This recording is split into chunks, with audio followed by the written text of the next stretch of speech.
পৃথিবীতে কঠিন বাস্তবের মধ্যে একটি বাস্তব হলো মানুষ যখন সাফল্যের দ্বারপ্রান্তে এসে পৌঁছায় আর তখনই তার প্রিয় মানুষটা হারিয়ে যায়। সো হ্যালো এভরিওয়ান, আসসালামু আলাইকুম। কেমন আছেন সবাই? আশা করি সবাই ভালো আছেন। আমি সাদিয়া পদ্দেশী, আলহামদুলিল্লাহ ভালো আছি।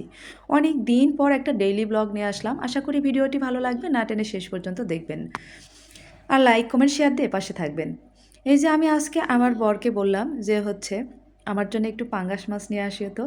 অনেক দিন হলো পাঙ্গাস মাছ তেমনটা পছন্দ করে না ও। যেই আমি বলেছি, আমি যে কথাটাই বলবো না কেন, যদি বলি একটা মাছ আনে তো সে অনেক বেশি করে নিয়ে আসবে।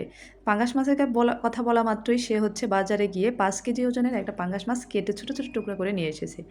আমি তো দেখে অবাক। তো এই মাছটাই আজকে রান্না করতেছি। ভাবলাম রান্না যেহেতু করতেছি একটু ব্লগটা করেই নিই, ভিডিও যেহেতু মেক করতেই হয়। যাই হোক, রান্না তো কাউকে শেখাতে হবে না। এই যে আমি প্রথমে মাছগুলো সুন্দর করে ভেজে নিলাম, হালকা করে ভেজে নেওয়ার পর আমি পেঁয়াজ কুচি কুচি করে কেটে সুন্দর করে একদম হলুদ রঙের করে ভেজে নিয়েছি। তারপরে বিভিন্ন মশলাপাতি দিয়ে ওইগুলো আমি কষিয়ে নিব। এদিকে একটু রান্না করে আমি বারবার ভিজিট করি যে আমার যেহেতু ছোটো ছোটো দুইটা বেবি, যার মনে করেন যে দুইটা বেবি আছে ছোটো বা একটা, যার বাসায় সে বুঝে কাজ করা কত কষ্টের। রান্নার মাঝে যে কাজই করি না কেন সেই কাজের মধ্যে ভিজিট করতে হয় যে আসলে ওরা কী করে। যখনই দেখবেন চুপচুপ আছে, কোনো শব্দ হচ্ছে না, তখনই দেখবেন কোনো একটা কিছু ওয়াকাম করতেছে, মানে কোনো একটা সুনো পাউডার বা যে কোনো মশলাপাতি যে কোনো ঢালতেছে। এটা কিন্তু মাস্ট বি আছে, এই জন্য বারবার ভিজিট করি কোনো কিছু নষ্ট হওয়ার আগেই।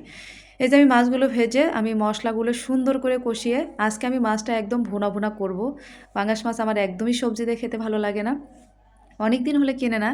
আর যেহেতু ও পছন্দ করে না, সেও কিন্তু আমার পছন্দের সবসময় প্রায়োরিটি দেয়। আমি যেটা বলবো যে হ্যাঁ এটা আমার খেতে মন চাচ্ছে, সঙ্গে সঙ্গে আনবে। যাই হোক, আবারও ভিজিট করতেছি যে আমার বেবিগুলো কি করে, চুপটি করে দেখে আসলাম, ভিডিওতে নিলাম না। যাই হোক, এই যে আমার রান্নাটা কিন্তু দেখতে যেমন লোভনীয়, খেতেও কিন্তু তেমন লোভনীয় হয়েছে।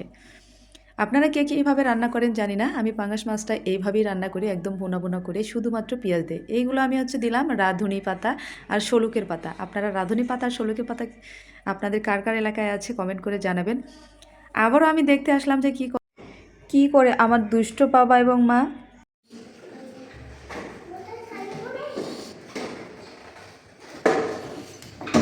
কি করে কই কাজ করতেছ?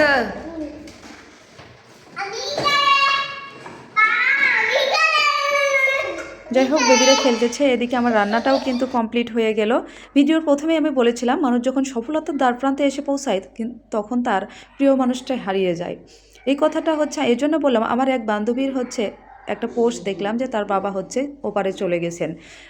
ও একটা বাপের একটা মেয়ে ছিল, কত পরিশ্রম করে সরকারি চাকরি হলো, রেজাল্টের 1-2 দিন আগেই তার বাবা ওপারে চলে গেছে আল্লাহর ডাকে। যাই হোক, সফলতা দেখে যেতে পারলো না, এটা কিন্তু একটা আফসোস রয়ে গেল। কারণ কি জানেন, প্রতিটি বাবা মাই কিন্তু এক বুক স্বপ্ন নিয়ে তার ছেলে মেয়েকে পড়ায়। যাই হোক, মহান আল্লাহ আমার বান্ধবীর বাবাকে সহ সকল কবরবাসীকে জান্নাতবাসী করুক। এটা শুধু বাবা মার ক্ষেত্রে না, এমনও মানুষ আছে যে একজনকে ভালোবাসে, প্রতিষ্ঠিত হয় না, বেকার জীবন, এই জন্য বিয়ে হচ্ছে না। প্রতিষ্ঠিত হতে হতে দেখবেন একজনের বিয়ে হয়ে গেছে। ভিডিও শুরুতে এই কথাটা বললাম।